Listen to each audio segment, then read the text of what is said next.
શું નામ છે? ચકાભાઈ. ચકાભાઈ આપણે ક્યાં રહેવાનું તમારું? ઓઢવમાં રહો છો. અને કેટલા વર્ષથી તમે આ સેવા આપી રહ્યો છો? આ ધંધો તો ઘણો મોટો છે તારથી. મોટા રહે ત્યાં.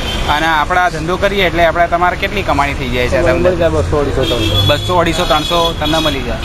અને આપણા ફેમિલીમાં કોણ કોણ છે ચકાભાઈ? સોળીઓ છે. 2 સોળીઓ છે. 5 સોળીઓ છે. અને એમના લગ્ન થઈ ગયા છે? લગ્ન થઈ ગયા બધાને તમે એટલે તમારા સામાજિક કાર્ય છે એ બધું તમે સંપન્ન કરી દીધું અને અત્યારે આ સેવા તમે કરી રહ્યા છો. અને તો આ દિવાળી તમારી જે દિવાળી છે બરોબર, તો દિવાળીનું તમારું શું પ્લાનિંગ હોય કે તમે કેવી રીતે ઉજવો છો દિવાળી? હા, એ રીતે ધંધો કરીને ખાઈ ઓલી શું તમારો ધંધો વધારે સારું થાય કે નોર્મલ જે થતું એટલું જ? અને ફેમિલીમાં તમારા વાઈફ એવું છે કોઈ? એવા બધા છે. અને તમે 2 જણ છો અત્યારે અને બધી છોડીઓને લગ્ન થઈ? ઓકે, સરસ.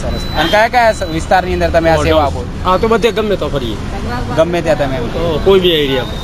અને એવું કંઈ બંધાયેલા તમારા કસ્ટમર નથી? ના. કે જ્યાં તમારા રેસ્ટોરન્ટ છે, ઢાબાઓ છે, એ ઢાબાઓ ઉપર તમે સેવા આપો કે ઘરે સોસાયટી? અને કયા ટાઈમમાં તમે આ સેવા ચાલુ? એટલે સવારે 8 વાગે નીકળો? કેટલા વાગે? 9 વાગે. 9 વાગ્યાથી રાત્રે 8 વાગ્યા સુધી. 8 વાગે સુધી. અને બપોરે ખાવાનું એ બધું તમારે? એ બધું રોડ ઉપર આવી. રોડ ઉપર એમને એમ જે મળે જે સેવા કરે તમારે ખાવાનું? એ વાત સાચી. પછી તમારા ઘરે ઘેર તો એ જ છે, ખાય પીએ લેર કરે ઘરવાળા, શું કરે? બરોબર. ના, તમે આ ઉંમરે આ સેવા તમે આપી રહ્યા છો એટલે બહુ પ્રશંસનીય લાગે છે. તમે આ વર્ષે આ સેવા તમે કરી રહ્યા છો. અમને પણ તમને જોઈને બહુ ઇન્સ્પિરેશન થાય અને સમાજના લોકોને પણ એ વસ્તુ ઇન્સ્પાયર કરવા જેવી છે કે ભાઈ આટલા આ ઉંમરે આ બધું કાકા સેવા કરી રહ્યા છે અને લોકો જોડે આ વસ્તુ કરી રહ્યા છે કે ભાઈ પ્રશંસનીય લાગે છે કે ઘણા બધા વડીલોને આપણે સેવા કરીએ. આ દિવાળીએ અમે ઈચ્છીએ છીએ કે ભાઈ આવા લોકોની પણ લોકો આગળ આવીને મદદ કરીએ. અમે તો મદદ કરવાનો પૂરો પ્રયત્ન કરી રહ્યા છીએ, પણ સમાજના લોકો પણ અમે કહીએ કે જે લોકો આપણને સેવા કરી રહ્યા છે, આપણે ત્યાં સેવા આપી રહ્યા છે, આવી રીતે સેવા જે છે, તો તમે પણ એ વસ્તુને મદદ કરો. અમે કાકાને કંઈક ગિફ્ટ આપવા માંગીએ છીએ દિવાળી ઉપર, તો એ વસ્તુ માટે અમે બંધાયેલા છે ને એ વસ્તુ અમે કરવા જઈ રહ્યા છીએ. કોરોનાની અંદર કાકા તમને શું લાગે ભાઈ કોરોનાને લીધે તમારા ધંધામાં કંઈ ઇફેક્ટ થયો? લોકોનો ધંધા થઈ ગયો તો બધું ઇફેક્ટ જ ચાલે. ઓકે, તમે કોઈક લોકોને કોઈ સંદેશ આપવા માંગો છો કે ભાઈ આપણે શું કરવું જોઈએ, શું ના કરીએ? અમે સંદેશ તો કશું આલીએ. ધંધો તો આપણે કરવું જ પડશે અને ચલાવવું પડશે. અને કોરોનાથી તમારે સાચવીથી તમારે પણ રાખવી પડે, આપણે પણ રાખવું પડે, કાકાને બધાને રાખવી પડે. કાકા, કેવી રીતે આપણે ચલાવો છો તમે? આ વસ્તુ કેવી રીતે થાય છે? કોઈ એક ચક્કુ તમે ચલાવી બતાવો.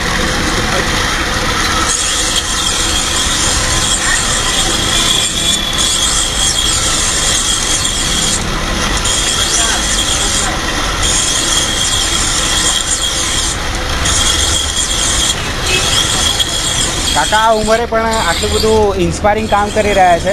એમને આ ઉંમરે શું બધું સામાજિક કામ પણ એમને પૂરા કર્યા છે અને 5 છોકરીઓ હોતા છતાં એમને હિંમત નહીં હારી અને 5 છોકરીઓના લગ્ન પણ કર્યા છે.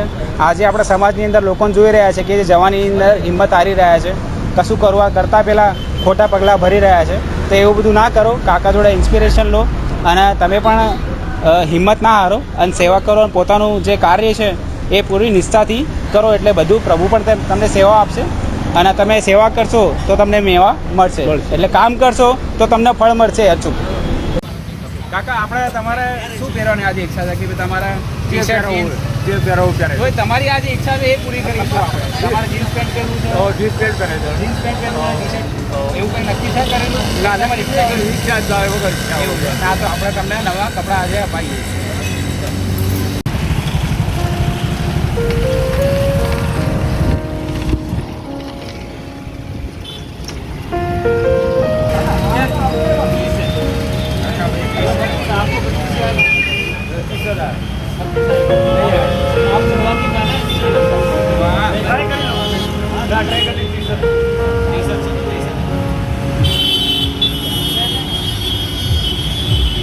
થોડી મોટી સાઈઝ જોઈએ તો પત્ર બી પહેરાવો.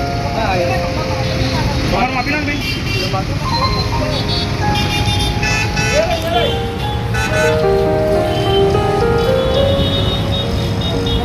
તું જ માપી લે ને શું એવું સારું લાગે.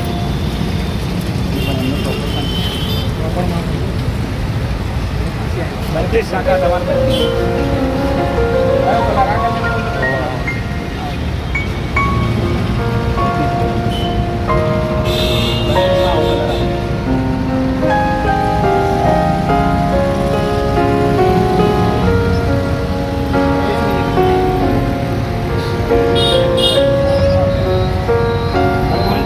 આ કલર તો આના કરતાં બ્લેક પેન્ટ તો વધારે સારું લાગશે બ્લેક પેન્ટ બ્લેક